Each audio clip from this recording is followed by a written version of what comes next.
Merci d'être venus aussi nombreux. Je suis Pierre Chevillard, je suis journaliste spécialisé dans l'immobilier. Je travaille pour PAP et notamment le site imo9.com, construire sa maison aussi accessoirement. Et là, on va parler de façon, je dirais, alternative d'investir. Dans les conférences précédentes, on a parlé vendredi après-midi de l'investissement locatif en général. Hier, on a parlé du dispositif Pinel, qui est le dispositif, entre guillemets, dominant, enfin en tout cas le plus souvent rencontré dans le neuf, mais il y a d'autres dispositifs qui vous permettent d'investir et de percevoir des revenus, mais aussi de bénéficier d'une fiscalité favorable. Et puis, dans ces façons alternatives d'investir, il y a aussi l'investissement à l'étranger, qui se développe beaucoup, et dans ces endroits-là, notamment en Espagne et à Dubaï, il y a des opportunités qui se créent. Ce sont des secteurs qui sont en plein développement. Donc, ce sera l'occasion d'en parler avec nos spécialistes, donc avec Jawara Chiadli, c'est ça, hein, qui travaille pour de Dubai Real Estate. J'ai un accent horrible. C'est ça ? Parfait. Merci. Merci. Avec Jennifer Bouza, donc de Maidland d'Espagne, comme son nom l'indique. Ici présente, l'Espagne, le soleil. Et Laurent Jourda, qui est sur le marché franco-français et qui travaille pour Résidétudes et qui propose ce qu'on appelle des résidences gérées. Alors, ce qu'on va faire, c'est qu'on va balayer un peu les caractéristiques de ces trois secteurs de l'immobilier, et puis ensuite un micro circulera dans la pièce avec une charmante hôtesse, micro qui sera désinfecté à chaque fois, je tiens à vous le préciser, et vous pourrez poser toutes les questions que vous jugez nécessaires, puisque nos intervenants sont là pour ça. Alors, on va commencer par vous, Laurent, pardonnez-moi, mesdames. Laurent, l'immobilier géré, c'est un terme un petit peu technique. En gros, comment ça marche ? En fait, c'est un terme qui désigne des résidences qui sont des résidences d'habitation et qui sont exploitées, gérées par un exploitant unique. Donc nous, Résidétudes, on est promoteurs, gestionnaires et exploitants de résidences qu'on commercialise à des investisseurs privés, donc, comme vous. Et on s'occupe de tout, c'est-à-dire qu'on s'occupe de les construire, de les commercialiser, de les gérer et de les revendre éventuellement quand les investisseurs souhaitent sortir du système. Et il y a plusieurs types de résidences gérées. Les plus connues sont les résidences étudiantes. Ensuite, il y a des résidences pour seniors, les résidences services seniors, à ne pas confondre avec l'autre type de résidence pour les seniors qui sont les EHPAD, dont on a beaucoup entendu parler actuellement, récemment. Après, vous avez des résidences de tourisme et des résidences type résidence hôtelière. Donc c'est un peu tout le panel de ce qui existe. Et la caractéristique, c'est qu'on est régi par essentiellement deux cadres fiscaux. Le plus répandu, c'est ce qu'on appelle le LMNP, location meublée non professionnelle. Alors derrière cet acronyme, en fait, se cache le fait que nous, gestionnaires, on s'occupe de tout. En fait, les investisseurs s'occupent absolument de rien. Ils signent un bail avec nous, on est l'exploitant et on verse tous les trimestres un revenu et on s'occupe des déclarations d'impôts. Et il y a un autre cadre fiscal qui est plus basé sur la réduction d'impôts. Alors c'est un peu pareil au niveau de la gestion, c'est-à-dire les investisseurs s'occupent de rien, mais ça procure un avantage fiscal qui peut aller jusqu'à 33 000 euros d'économie d'impôts. C'est pas le plus utilisé, on fait à peu près 85% de nos ventes sur du LMNP qui est beaucoup plus intéressant. C'est un produit retraite, on va dire, un produit essentiellement destiné à générer des revenus défiscalisés. Mais c'est du neuf classique avec les normes, l'avant-contrat, enfin, aussi bien sur le plan technique que juridique, on l'achète exactement de la même façon qu'une résidence d'habitation. Exactement, on les vend sur plan, hein, c'est les ventes en état futur d'achèvement, des VFA. On les achète sur plan, on passe chez un notaire, on fait un crédit éventuellement. Voilà, c'est classique. Et donc on signe un bail commercial. En fait, le bail commercial, ouais, c'est le pivot de l'opération, puisque c'est lui qui va faire que je vais percevoir des loyers et que je vais bénéficier d'une fiscalité favorable. Voilà, c'est la clé de voûte du système, c'est ce qu'il faut regarder en priorité. C'est le contrat de location entre le gestionnaire et l'épargnant et l'investisseur, qui régit toute la relation, les loyers, les revenus, les services, qui régit toute la vie du placement. Quel type de rendement on peut attendre de ce genre de placement ? C'est une question importante. Oui, ah oui, ça compte. Alors, c'est un rendement, je précise, parce que souvent on parle de rendement brut, net. Enfin, le rendement, alors, je vais parler en net fiscal. C'est entre 3,5 et 4,5%. C'est une grosse fourchette. les gens qui vous proposent au-delà dans ce système, il faut être très vigilant, il y a peut-être des frais quelque part. Voilà, c'est dans cet ordre-là. Alors, on va dire que la résidence étudiante, c'est un peu moins de rendement, mais plus accessible, puisque le prix à l'unité est forcément plus bas. On peut investir, on va dire, à partir de 100 000 euros en résidence étudiante. Sur le second marché, on peut me trouver moins cher. Mais le rendement, on va être dans le bas de la fourchette que je viens de citer. Et si on veut un peu plus de rendement, le ticket d'entrée est un peu plus élevé, mais on va aller sur des résidences type résidence senior, où là, on peut avoir du 4, un peu plus. Puis sur le plan des TVA, c'est intéressant aussi. C'est le premier avantage fiscal du produit, c'est-à-dire qu'on ne paie pas la TVA. Alors, plus exactement, on se la fait rembourser. Nous, en tant que promoteur, on offre le service de l'avancée pour l'investisseur. C'est-à-dire, il achète son logement hors taxe, il passe un acte notarié TTC, il achète un bien donc avec 20% de TVA, et nous, on s'occupe de son remboursement pour l'investisseur. C'est neutre pour lui. D'accord. Voilà. Et sur l'exploitation, c'est ça, moi je m'occupe absolument de rien. C'est ça, il y a un bail commercial qui est signé pour une durée de 9 ans, reconductible tacitement dans les conditions initiales, et l'investisseur touche son loyer tous les trimestres. On l'aide aussi, on lui propose un service d'accompagnement fiscal, parce qu'il y a quand même des déclarations à faire tous les ans. Et elles sont compliquées? Non, elles ne sont pas très compliquées, mais bon, on essaie d'apporter un service complet ou totalement packagé, où la personne ne fait que reporter dans la bonne case de ses impôts le montant de ses revenus. Et en gros, il n'a que ça à faire. Et il a peut-être une autre chose à faire aussi, c'est quand même payer la taxe foncière qui reste à sa charge. C'est la seule chose à peu près dont il doit s'occuper. D'accord. Et sur le plan des avantages fiscaux que vous avez abordé il y a quelques minutes, ce statut de loueur en meublé non professionnel, ça apporte quoi? Ça apporte le fait alors c'est un peu technique, mais on amortit 85% de la valeur du bien sur les revenus. En gros, on se génère une espèce de gomme à effacer les revenus, 85% donc du prix de l'appartement, qui sert à effacer les loyers. Ce qui veut dire que sur une très longue période, si on fait appel à un crédit, on économise sa tranche d'impôt et les cotisations sociales qui vont avec. Donc c'est aussi un très très bon avantage fiscal. C'est du sans impôt. D'accord. C'est-à-dire que les loyers que l'on perçoit, compte tenu de ce mécanisme fiscal, exactement, ne sont, entre guillemets, oui, ça, ils ne sont pas imposables. Ils ne sont pas imposables, exactement. Ah oui, c'est intéressant. C'est très intéressant. C'est le premier avantage fiscal, ne pas payer d'impôt. Et vous en faites beaucoup? Beaucoup par an.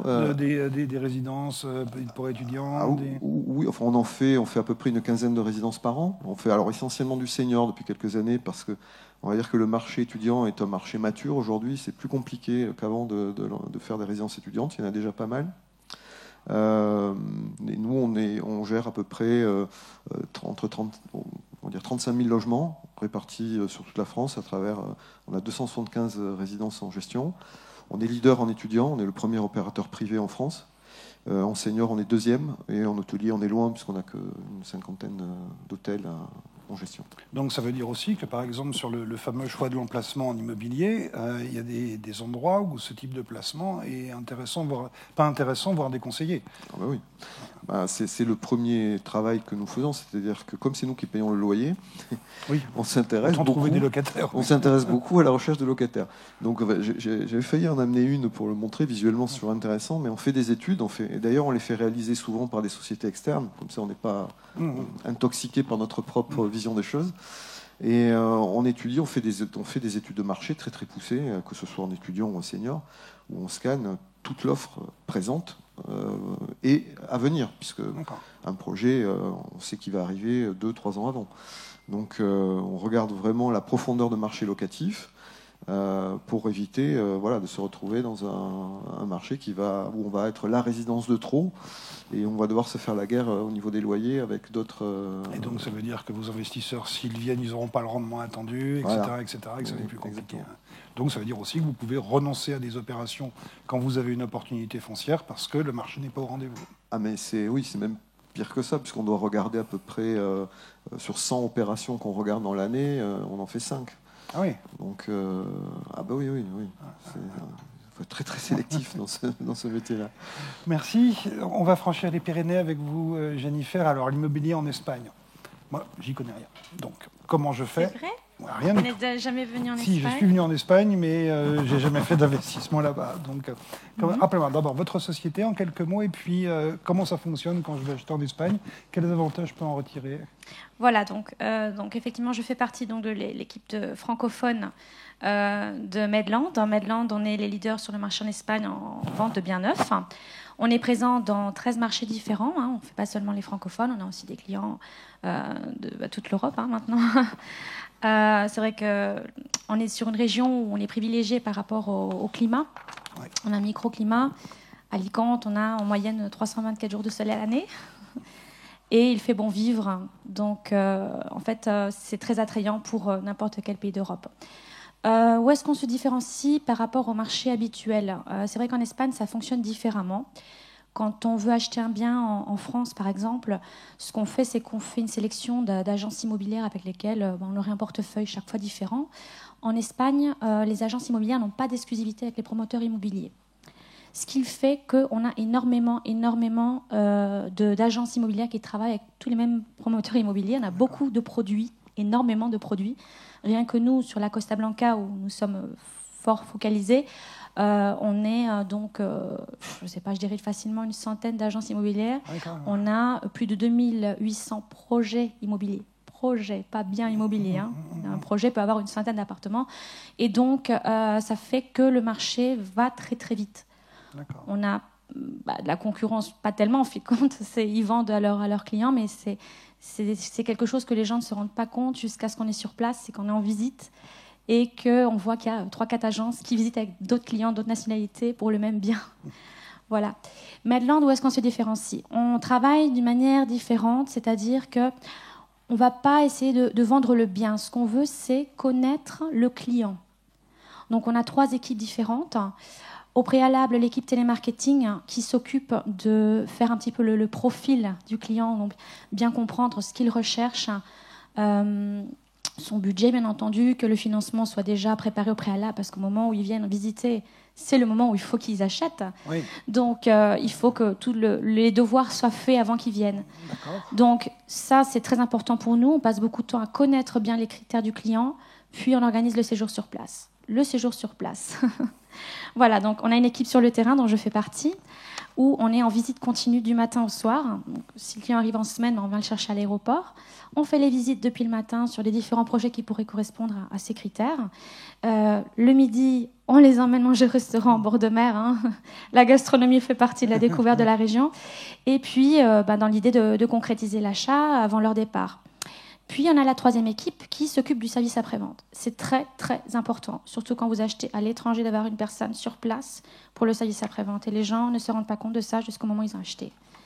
L'avantage, c'est que vous êtes accompagné à toutes les étapes en français, donc il n'y a plus la barrière de la langue. On travaille sur place avec une équipe légale, parce qu'en France, quand on achète un bien, on passe par un notaire. En Espagne, c'est un avocat qui, en fait, fait tout la bureaucratie, la paperasse, comme je dis, fait tout le travail, tout le sale boulot du notaire, en fait. Et le notaire, il vient juste vérifier que c'est bien vous, c'est signé, tamponné, c'est 5 minutes chez le notaire. D'accord. Voilà. Donc, bien entendu, cabinet d'avocat, en français aussi, c'est plus facile. Et voilà. L'Espagne, c'est la 3e... c'est très populaire comme destination touristique et vacances, mais aussi résidentielle. On est le 3e pays... La France, c'est d'abord, comme destination touristique du monde entier. Et donc, c'est vrai que c'est attrayant de par aussi, à part le climat qui fait bon vivre, le prix de l'immobilier. Donc, c'est beaucoup moins cher qu'en France. Désolée, Laurent.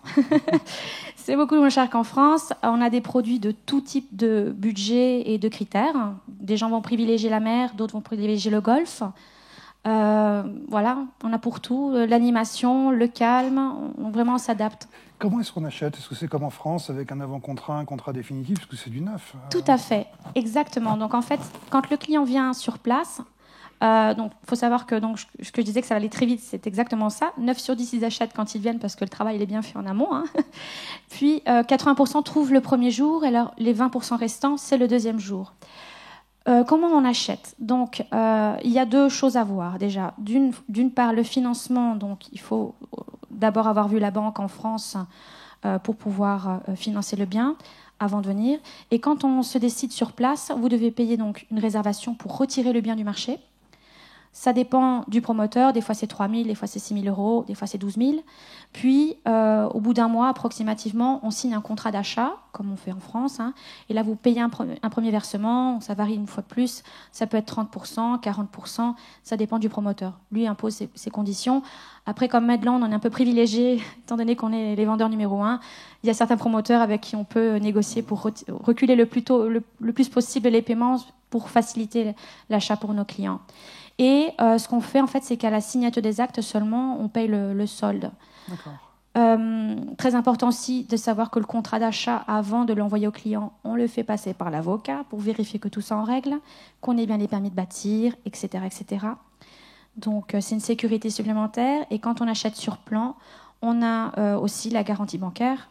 Donc, des fois, c'est des banques qui garantissent le montant versé. Des fois, c'est des groupes d'assurance. Mais le client achète en toute sécurité, que ce soit du clé sur porte comme sur plan. C'est comme en France, c'est-à-dire que quand vous dites garantie bancaire, ça veut dire que si le promoteur espagnol est défaillant, la garantie bancaire prend le relais pour que le programme soit terminé, ou que la personne soit remboursée. Exactement, Pierre. En fait, c'est exactement comme ça. Donc, si le promoteur fait faillite, mais en vrai, ça ne devrait pas se passer, puisqu'avant de travailler avec un promoteur, nous, Medland, on fait d'abord une étude de la solvabilité du promoteur, etc., pour vérifier que on vend un produit où le client il n'aura pas de problème.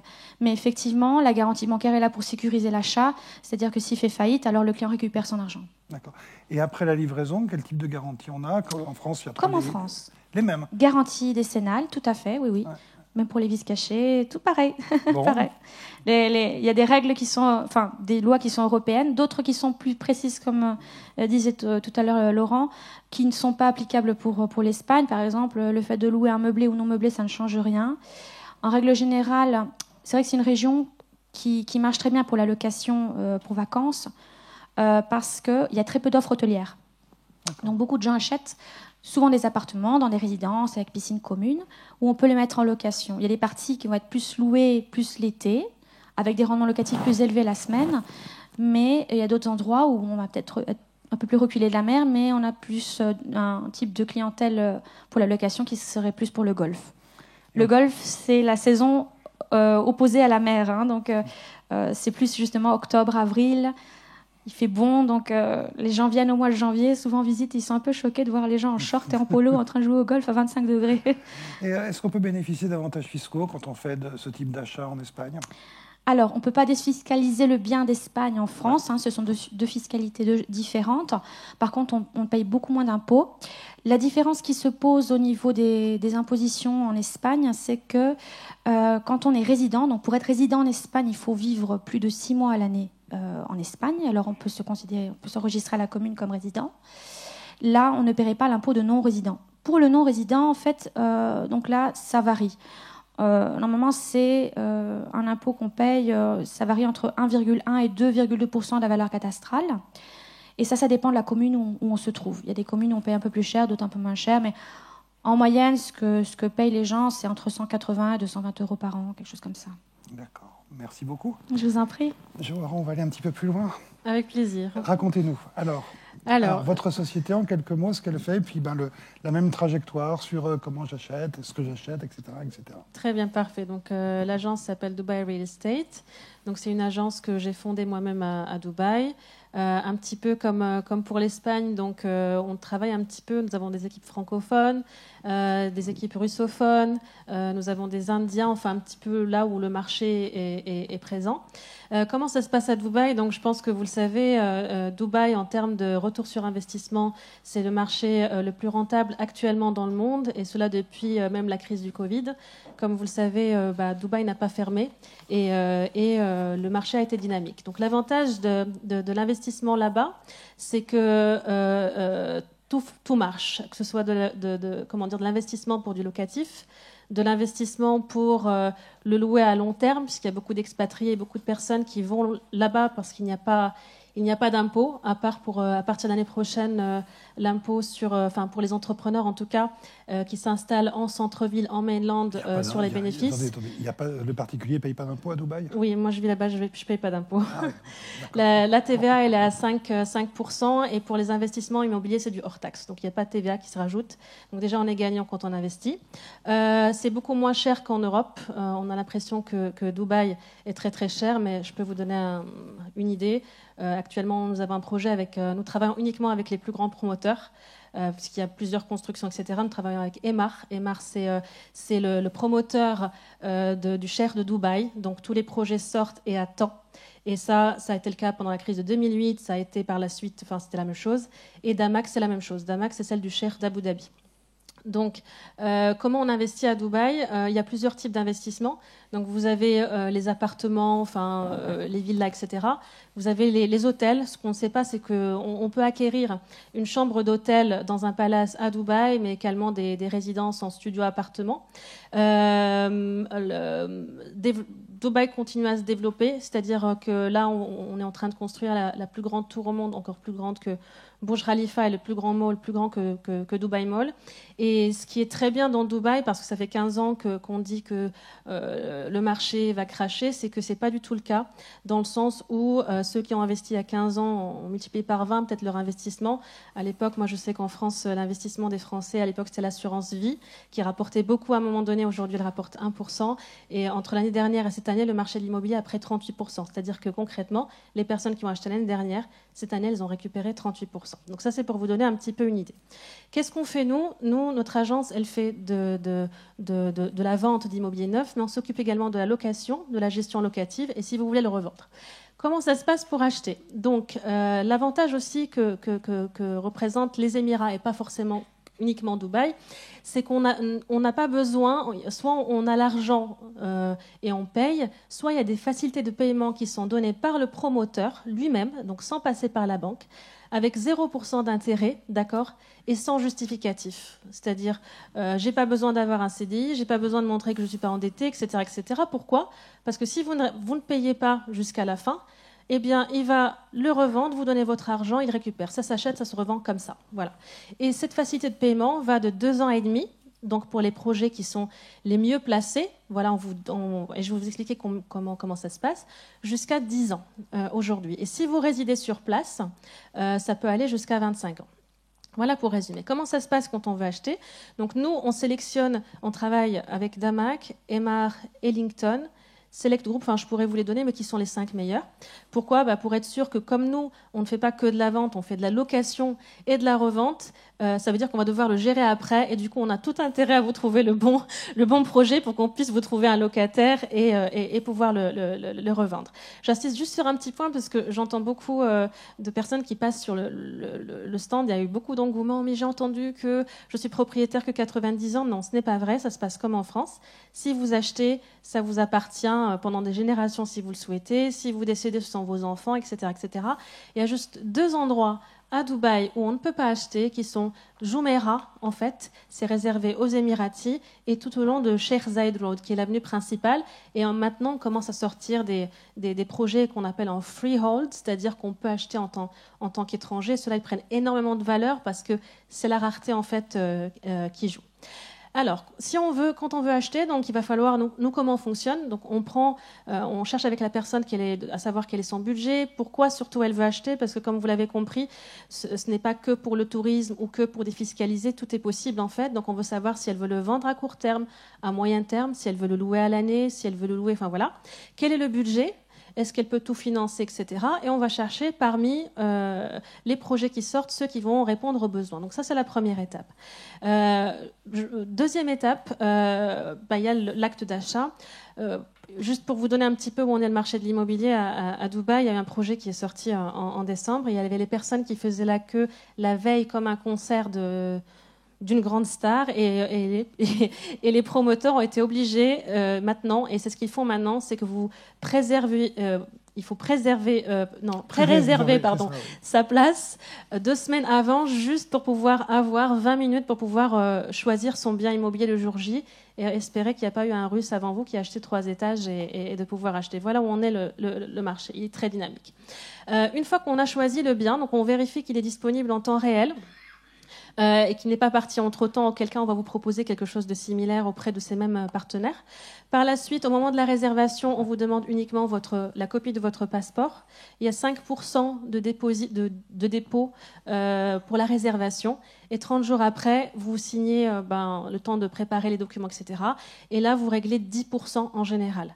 Donc ça fait 5 plus 10 plus 4% de ce qu'on appelle DLD, Dubai Land Department. En fait, c'est le notaire, l'enregistrement, etc.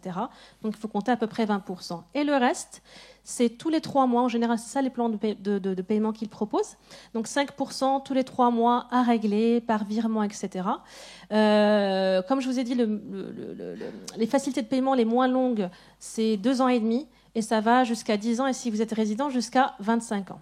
Alors, un avantage, en dehors du fait qu'il n'y ait pas de TVA, que ça augmente, etc., c'est que le retour sur investissement, c'est-à-dire la valeur locative, actuellement, c'est entre 10 à 17%. Le minimum qu'on a observé, c'est 5 à 6%. Il y a des gens qui font que acheter et revendre l'année qui suit. Et la troisième chose, alors j'ai oublié, j'avais quelque chose d'hyper important, mais il y a tellement d'avantages que j'ai oublié ce que je voulais dire, mais ça va me revenir, c'est que je sais plus. Et justement, à propos de garantie, est-ce que sur l'immobilier proprement dit, ça fonctionne comme en France, avec les garanties dont on parlait tout à l'heure? Est-ce qu'on est sûr que ça ira au bout une fois que c'est livré? S'il y a des défauts de construction, comment est-ce que je suis couvert dans ces conditions-là? Alors, il y a des garanties également pour la construction pendant 10 ans. Après, c'est devenu des normes internationales. La deuxième question, c'était s'il y a des défauts, on l'a fait fonctionner. La troisième remarque, c'était si... j'ai oublié. J'ai perdu aussi. Moi aussi. Peut-être... oui, sur la façon, sur tout ce qui est service après-vente, la façon dont vous êtes accompagné après. Alors, comment on accompagne? Donc déjà, on va, nous, en tant qu'agence, et on est la seule à le faire, ou comme je vous ai dit, on a les autorisations, et pour ça, on a payé une garantie bancaire quand même qui est de 1 million de dirhams pour pouvoir faire tout ça.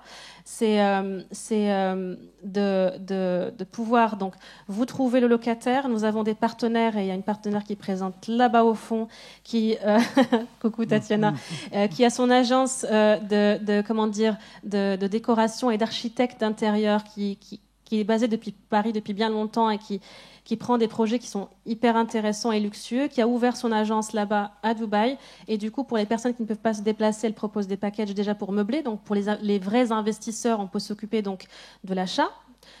Nous avons, comme je vous l'ai dit, des équipes francophones. On est présent aujourd'hui au stand, mais aussi dans tous les pays. On a des personnes qui parlent la langue du pays. Deuxièmement, donc, de le meubler. Troisièmement, de vous trouver un locataire. Quatrièmement, de vous le revendre. Et pour ceux qui ne... ah oui, j'ai trouvé l'avantage. Et sixièmement, si votre bien fait plus de 750 000 dirhams, donc 176 000 euros en termes de valeur, cela vous donne le droit à une carte de résident à Dubaï, même si vous ne venez pas 6 mois et 1 jour par an. Il faut juste être présent 1 jour tous les 6 mois, ce qui vous donne aussi d'autres avantages, mais ça c'est un autre sujet, c'est pas forcément l'immobilier. Et si vous avez des déclarations d'impôts pour les personnes qui résident ici, nous travaillons avec des comptables, d'accord, des comptables, des experts comptables qui sont spécialisés dans ça par rapport à vos impôts. Il y a plein d'autres services qu'on propose à part la décoration. Enfin, on s'occupe de tout de A à Z. C'est loin, mais voilà. En général, quand on investit dans l'immobilier locatif, on dit qu'il faut se rendre sur place. C'est ça. Alors, avant d'acheter. Il y a 2 choses. Nous avons deux catégories, même 3 catégories de clients. Nous avons des clients qui connaissent Dubaï, qui sont amoureux de Dubaï, ils veulent acheter à Dubaï, donc ils connaissent, etc. Le deuxième cas, nous avons 2 types de clients parmi ce deuxième cas. Enfin, ils sont divisés en 2. C'est-à-dire, soit je suis un pur investisseur, j'ai entendu qu'il y avait cette rentabilité-là, j'ai beaucoup d'argent, je veux le sortir, et dans ce cas-là, ils s'en fichent de visiter. Nous, on fait la visite, moi, de toutes les façons, et toute l'équipe. Quand il y a une vente, et c'est ce qu'on a fait pendant le Covid, puisque nous, on était ouverts, Dubaï, mais les autres pays n'étaient pas ouverts, et c'est là où il y avait le plus c'est là où ça a vraiment, vraiment décollé.